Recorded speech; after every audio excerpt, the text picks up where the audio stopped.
Okay, Ajax वाला topic पढ़ा था उस पीपीटी में, कुछ समझ आया? Yes ma'am. Yes ma'am, material उसका इजी है, वर्ड्स। यस। कोई डाउट है उसमें? किसी को भी कोई डाउट है या एक बार रिवाइज कर लें? हमको डाउट नहीं है। रिवीजन कर लेते हैं एक बारी। ओके, रिवाइज करवा देते हो, ठीक है। हाँ जी। Hello ma'am. हाँ जी, good morning ma'am. Good morning जी। मैम एजेक्स चलाने के लिए मैम जावास्क्रिप्ट की भी जरूरत पड़ती है ना मैम? हाँ जी। ठीक है मैम। ओके, सो फर्स्ट वाली पीपीटी दे रही हूँ अभी, एक पीपीटी, सेकंड वाली बाद में देखते हैं, ठीक है। फर्स्ट एक में था कि लाइक एजेक्स की फुल फॉर्म है first of all asynchronous JavaScript and XML, that's fine, कुछ नहीं इसमें समझाने वाला। अभी इन्होंने एक एग्जांपल देके समझाया है इसमें कि फॉर एग्जांपल हम गूगल पे पहले जब कुछ सर्च करते थे, लाइक कुछ हमने टाइप किया, गूगल सर्च पे क्लिक करेंगे, उसके बाद हमारे पास कुछ डाटा आता है, ठीक है। पहले ऐसा होता था, देन हमें कोई ना कोई ऑप्शंस मिलते थे कि क्या क्या आ रहा है। बट नाउ अब क्या हो रहा है कि हम जैसे कुछ टाइप करने लगते हैं तो हमें नीचे ऑप्शंस प्रोवाइड मिल जो होते हैं, जो नीचे लिखे हुए हैं इन्होंने, ये सारे ऑप्शंस हमें हेल्पिंग हैंड की तरह मिलते हैं। लाइक हमें अगर फर्स्ट वाला टाइप करना था, हमने ROG ही टाइप किया, बाकी वाला सारा एज ए हेल्पिंग हैंड मिल गया। हम टाइप नहीं करते, हम डायरेक्टली एरो प्रेस करते हैं, नीचे वाले पे अपना पॉइंटर लाते हैं और एंटर प्रेस कर देते हैं, हमारी सर्च सक्सेसफुल हो जाती है, ठीक है। तो उस पिछले वाले केस में क्या था, हमें पूरा वर्ड खुद टाइप करना पड़ता था, स्पेलिंग्स वगैरह सारे चेक करने पड़ते थे, अगर स्पेलिंग में कोई मिस्टेक हो जाती है तो हमारा कहीं और पहुंच जाता है कंट्रोल। बट नाउ हमें हेल्पिंग हैंड की फॉर्म में कुछ स्पेलिंग्स, कुछ वर्ड्स मिलते हैं फ्रॉम द गूगल। सो ये बेसिकली ये जो नीचे वाला हेल्पिंग हैंड मिल रहा है, that is just because of Ajax, ठीक है। तो वही है, इन्होंने लिखा कि magic spell behind this is Ajax, इसके पीछे एजेक्स ही काम कर रहा है। सो बेसिकली एजेक्स है क्या? प्रोग्रामिंग लैंग्वेज भी नहीं है, न्यू टेक्नोलॉजी। आप ऐसे नहीं कह सकते ये न्यू टेक्नोलॉजी है, बेसिकली हमने पढ़ा भी था उस टाइम पे कि जो एजेक्स है that is neither A technology and NOR A programming language, I think so, ऐसा कुछ पढ़ा था, ठीक है। तो वो वही बताता है कि ये एक इंटर कनेक्टेड मल्टीपल टेक्नोलॉजीज का एक कम्बिनेशन है, जिसमें multiple technologies including synchronous data transfer, JavaScript, ठीक है, और उसके बाद XML लैंग्वेज, ये सारा का सारा पार्ट एक साथ कंबाइन होके काम कर रहा है। So that is Ajax. हम एक इसे सिर्फ प्रोग्रामिंग लैंग्वेज भी नहीं बोल सकते, इसे एक टेक्नोलॉजी भी नहीं बोल सकते, इसे आप ये बोल सकते हो कि ये कॉम्बिनेशन है प्रोग्रामिंग लैंग्वेजेस एंड टेक्नोलॉजीज का। Next part is order of development, कैसे डेवलप हुआ, तो ये इसकी हिस्ट्री है, अगर आप चाहो तो स्किप कर सकते हो, अगर पढ़नी हो तो पढ़ लेना, हमारे सिलेबस में नहीं है ये। नेक्स्ट इज एजेक्स इंपॉर्टेंट क्यों है, कि इसमें बेसिकली इसके फीचर्स क्या हैं, ठीक है। एजेक्स के फीचर क्या है, एक तो यूजर एक्सपीरियंस बेटर बनाया, लाइक हमें कुछ सारा वर्ड टाइप करने की बजाय हमें हेल्पिंग हैंड मिल रहा है, तो अगर हम बाय चांस कहीं पे मिस्टेक भी कर रहे हैं किसी जगह पे, तो हमें हेल्प प्रोवाइड हो रही है साथ ही साथ एजेक्स की हेल्प से, कि ऐसे नहीं कुछ ऐसा वर्ड हो सकता है आप जो टाइप करना चाह रहे हो। तो that is just because of Ajax. Developer can now provide user interfaces that are nearly as responsive and rich as traditional Windows form. So basically है क्या, लाइक मैं एक वर्ड टाइप कर रही हूँ, उसके बाद उसके साथ रिलेटेड उससे स्टार्ट हो रहे बाकी कितने वर्ड्स हैं वो सारे मुझे नीचे एज ए हेल्प प्रोवाइड हो रहे हैं। अगर मैं 2 वर्ड्स टाइप कर रही हूँ देन चेंज कर रहा है वो अपने आप, और अपनी जो आउटपुट है बेसिकली जो नीचे एजेक्स का पार्ट खुल रहा है उस चीज को वो अपने आप चेंज भी कर रहा है। सो डेट इज बेसिकली आप बोल सकते हो कि वो यूजर इंटरफेस बढ़िया बना रहा है और हमारे पेजेस रिस्पॉन्सिव है। रिस्पॉन्सिव मतलब हर एक छोटे से छोटे एक्शन पे कुछ ना कुछ एक्शन परफॉर्म कर रहे हैं, ठीक है। Next is these benefits have been shown to dramatically reduce software maintenance cost. So basically software maintenance cost क्यों रिड्यूस हो रही है, हो सकता है कि लाइक अगर हम इजी सी एग्जांपल लें, हम पहले क्या करते थे, लाइक मैंने अभी गूगल भी सर्च करनी है अगर यहाँ पे, तो मैं क्या करूँगी, पूरा यहाँ तो मैं लिखूंगी ऐसा, एक ऑप्शन है कि मैं लिखूं, अगर मैं ट्रेडिशनल वाले में जाऊं, https://www.google.com, कुछ ऐसा पूरा टाइप करना पड़ेगा, उसके बाद एंटर प्रेस करूंगी तो मेरी गूगल खुलेगी। ठीक है। सेकंड ऑप्शन क्या है, मैं जस्ट अभी गूगल ही लिख रही हूँ, ठीक है। अगर मैं गूगल ही लिख रही हूँ डायरेक्ट, कुछ नहीं और लिख रही, ना HTTPS लिख रही हूँ, पूरा फॉर्मेट नहीं प्रोवाइड कर रही, डायरेक्टली एंटर प्रेस कर रही हूँ, मुझे साथ ही साथ हेल्प मिल गई, मैंने पूरा टाइप नहीं किया था अभी लाइक दिस। अगर मैंने जीमेल खोलनी है तो मैं GM ही टाइप किया, अभी आगे वाले ऑप्शन है मेरे पास, अगर मैं एरो की हेल्प से किसी भी जगह पे अपना कर्सर लेके जा सकती हूँ और उसे एंटर प्रेस करके लेके नेक्स्ट पे जा सकती हूँ, ठीक है।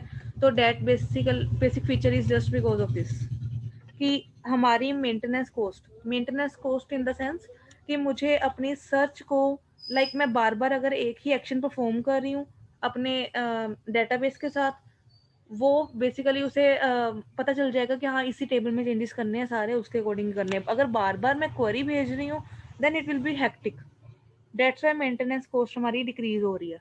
नेटवर्क ट्रैफिक भी कम होगा, क्यों? क्योंकि अगर हो सकता है कि मैंने गलत कुछ सर्च कर दिया, उसके बाद मुझे वापस से अपनी सर्च ठीक करनी पड़ेगी। फॉर एग्जाम्पल मैं कुछ स्टेटमेंट टाइप करना चाह रही हूँ, लाइक मैंने लिखना था व्हाट इज गूगल, मैंने लिख दिया व्हाट इज गूगल की जगह मैंने स्पेलिंग मिस्टेक कर दी, GOGLE लिख दिया।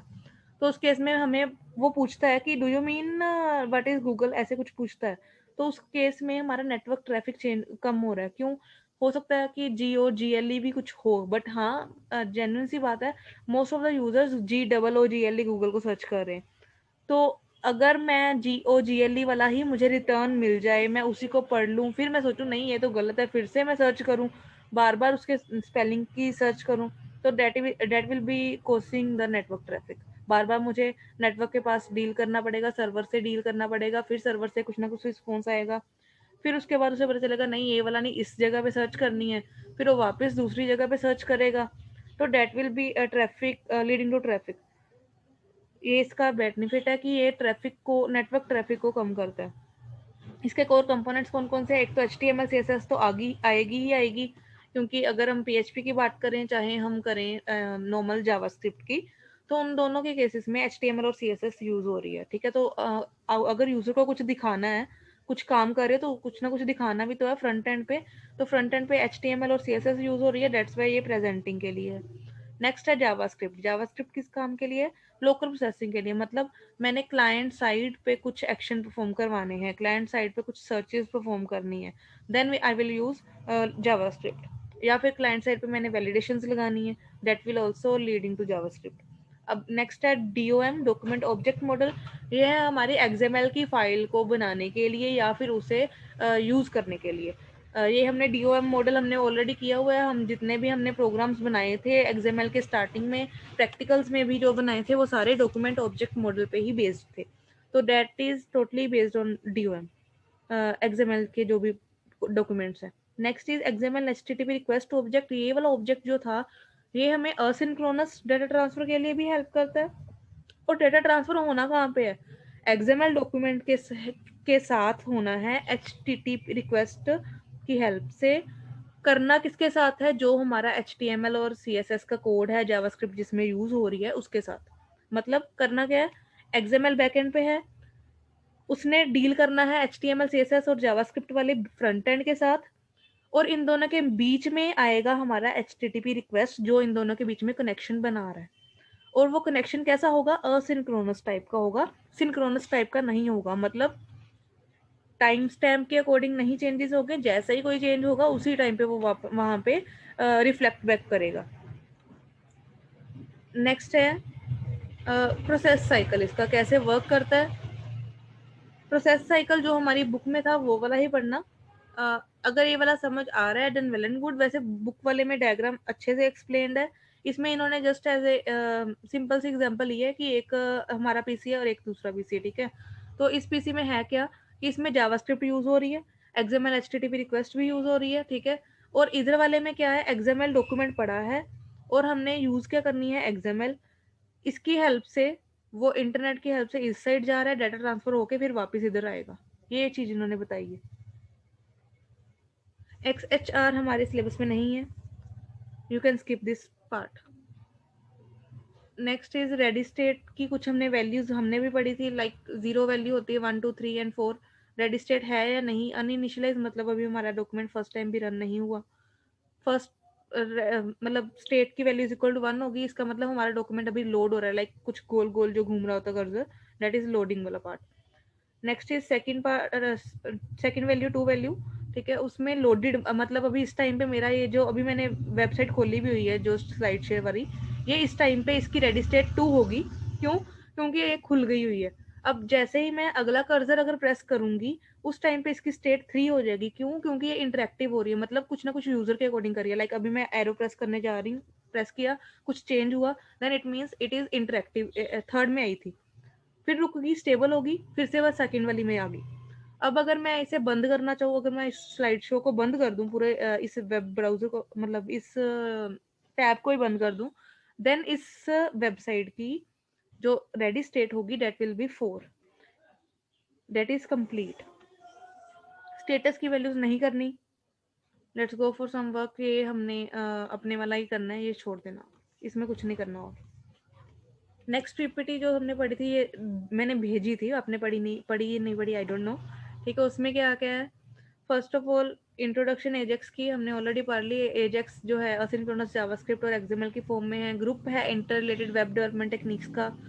अब वेब डेवलपमेंट टेक्निक्स अगर पूछी जाए आपसे पेपर में कि बताओ कौन कौन से वेब डेवलपमेंट टेक्निक्स है, तो आप बता सकते हो कि इसमें एक तो आएगी हमारी जावास्क्रिप्ट, दूसरी आएगी एक्सएमएल, तीसरी आएगी इसमें HTML एंड CSS, और आप फोर्थ बोल सकते हो कि PHP भी आती है, क्योंकि जावास्क्रिप्ट अगर नहीं यूज करनी तो उसकी जगह हम PHP का कोड भी यूज कर सकते हैं, ठीक है। Next is Ajax is about updating parts of web page without reloading the whole page. वही कि पूरा पेज रीलोड नहीं करना, सिर्फ उसका एक पार्ट अपलोड करना है। अगर हम इस वेब पेज की भी बात करें तो जैसे ही मैं नेक्स्ट स्लाइड खोल रही हूँ, पूरा पेज नहीं मेरा रिफ्रेश हो रहा, सिर्फ अगर चेक करना है कि पेज रिफ्रेश हुआ कि नहीं, बेस्ट मेथड इज आप अपना यूआरएल देखो, यूआरएल में कुछ चेंजेस आ रहे हैं, जैसे मैं कुछ इसमें चेंजेस कर रही हूँ या नहीं आ रहे।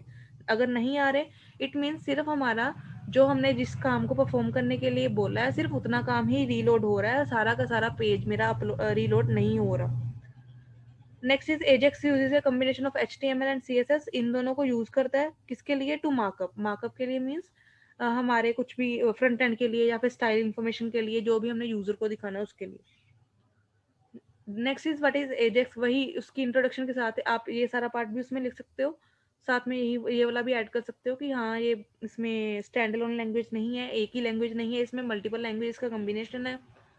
टेक्नोलॉजी सारी उन सभी को कंबाइन किया है, ठीक है। किस लिए किया है? ताकि फास्टर और मोर यूजर फ्रेंडली वेब पेजेस बना सकें। क्लाइंट साइड टेक्नोलॉजी है, क्यों? क्योंकि जावास्क्रिप्ट जो है वो क्लाइंट साइड पे वर्क करती है।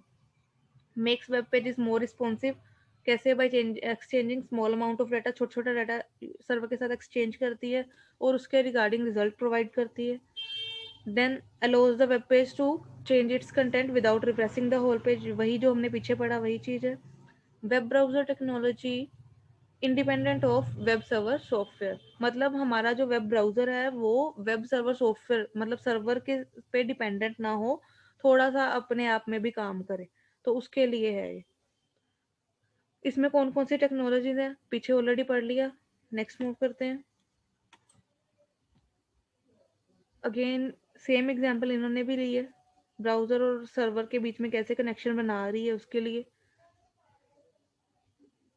नेक्स्ट पार्ट इज XML की HTTP रिक्वेस्ट कैसे भेजनी है। अगर आपने सिंटेक्स भी लिखना है तो लिख सकते हो, मतलब पेपर में लिखना है तो लिख सकते हो कि XML HTTP कुछ भी, ये ऑब्जेक्ट का नाम है, न्यू लिख के फिर उसके बाद XML HTTP रिक्वेस्ट नाम की एक क्लास ही है, उसका एक ऑब्जेक्ट बनाते हैं और इस ऑब्जेक्ट की हेल्प से सभी को कॉल करते हैं जो उसकी वैल्यूज थी, ठीक है।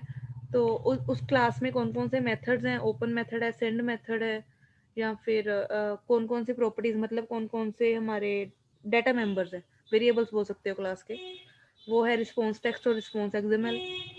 फिर server, next is on ready state change. अब रेडी स्टेट की चेंजेस कौन कौन सी हमने पढ़ी हैं वो सारी लिख सकते हो आप इसमें। अब इसके डिसएडवांटेजेस क्या है और एडवांटेजेस क्या है? First of all advantages, page can be refresh dynamically, अपने आप रिफ्रेश हो रहा है, हमें यहाँ पे जाके रीलोड का बटन ये जो है वो हमें प्रेस करने की जरूरत नहीं है अपनी चेंजेस करने पे। Response of the interface to user is faster, साथ ही साथ रिस्पॉन्स मिल रहा है, मुझे वेट नहीं करनी पड़ रही, पेज रिफ्रेश हो, रीलोड हो, उसके बाद उसकी प्रोसेसिंग कंप्लीट हो, फिर मुझे कुछ शो हो, ऐसा कुछ वेट नहीं करनी पड़ती, मेरा काम जल्दी हो रहा है। Loads much faster because the pay load is much smaller. Payload means हमारी जो रिक्वेस्ट जा रही है वो सिर्फ छोटी सी होगी। क्यों? क्योंकि उसे पता है कि इसी पेज में चेंजेस करने हैं, वो सारा का सारा डाटा सर्वर पे ऑलरेडी स्टोर्ड है। तो जस्ट माइनर सी चेंजेस के माइनर सी क्वेरी में चेंजेस होंगे और पुरानी क्वेरी की हेल्प से वो इजीली उसे रिट्रीव कर सकता है उस वैल्यू को, क्योंकि उसके पास कैशे में वो वाला डाटाबेस ऑलरेडी आ चुका होगा। Reduces the demand for bandwidth. Bandwidth की डिमांड कम होगी। क्यों? क्योंकि पेलोड कम है, तो demand for bandwidth also decreases. Next is allows the web application to be much more efficient. Efficiency बढ़ेगी। Operate more like an application rather than a stand alone program. Stand alone program मतलब कुछ static page जिसमें कुछ भी changes करो पूरा का पूरा पेज रीलोड होगा। बट अब इस केस में एजेक्स की हेल्प से हमारा जो पेज है वो पूरा का पूरा रीलोड नहीं होता। छोटा सा पार्ट ही उसका जिसमें हमने चेंजेस किए हैं, सिर्फ उसी पार्ट को रिफ्रेश करते हैं, बाकी सारे को नहीं करते, मतलब उसी पार्ट को अपडेट कर रहे हैं। तो उस केस में हमारी जो एप्लीकेशन है स्टैंड अलोन की जगह एप्लीकेशन की तरह वर्क करती है। डिसएडवांटेज इसके आगे इंटीग्रेशन ऑफ ब्राउजर्स। कई ब्राउजर्स ऐसे हैं जिनमें ये बेसिकली सपोर्टेड नहीं है। फॉर एग्जांपल इंटरनेट एक्सप्लोरर अगर आपने यूज़ किया हो पहले वाला, तो उस केस में इंटरनेट एक्सप्लोरर में ये फैसिलिटी नहीं थी। अब शायद आ गई हो, मैंने काफ़ी टाइम से यूज़ नहीं किया, बट जिस टाइम तक मैंने यूज़ किया तब तक तो ये फैसिलिटी नहीं थी एजेक्स वाली उसमें। Hard for the user to bookmark the state of the web page. For example अच्छा, बुक मार्क्स की क्या काम है ये पता है सभी को? बुक मार्क क्यों करते हैं हम अपने वेब पेज में? एनीवन? मैम ताकि वो पेज सेव रहे सके, बाद में हम यूज कर सकें उसको। यस, बेसिकली मैंने अगर इस पेज को बुक मार्क भी करना है तो वो बुक मार्क्स में सेव हो जाएगा। होगा क्या कि नेक्स्ट टाइम मुझे इंटरनेट पे सर्च करने की जरूरत नहीं पड़ेगी। लाइक मैंने कुछ अगर पेजेस बुक मार्क किए हुए हैं यहाँ पे मेरे सारे जो बुक मार्क्स के पेजेस हैं वो सारे शो हो रहे हैं, मैंने क्या क्या बुक मार्क किया था। ठीक है, और साथ ही में ये नीचे भी सारी फैसिलिटीज प्रोवाइडेड है कि क्या क्या बुक मार्क किया था। तो बुक मार्क्स का अगर मैं बोलूँ कि मैंने अपना एक फॉर्म बनाया जिसमें एजेक्स यूज़ की है। ठीक है, तो उसमें किया क्या मैंने, फर्स्ट ऑफ ऑल कहाँ पे यूज़ करते हो, हाँ ईजीएस्ट वन, आपने अपनी वेबसाइट पे अपना रिजल्ट देखते हो पंजाब टेकेज वाली में। ठीक है, उसमें क्या करते हो, सबसे पहले आप अपना कॉलेज का नाम सिलेक्ट करते हो, फिर आप डेट सिलेक्ट करते हो। ठीक है, उसके बाद आप सिलेक्ट करते हो कि कौन सी स्ट्रीम है। फिर लेट्स इमेजिन आपने इतना पार्ट बुक मार्क करके रखना है, तो वो नहीं होगा। क्यों?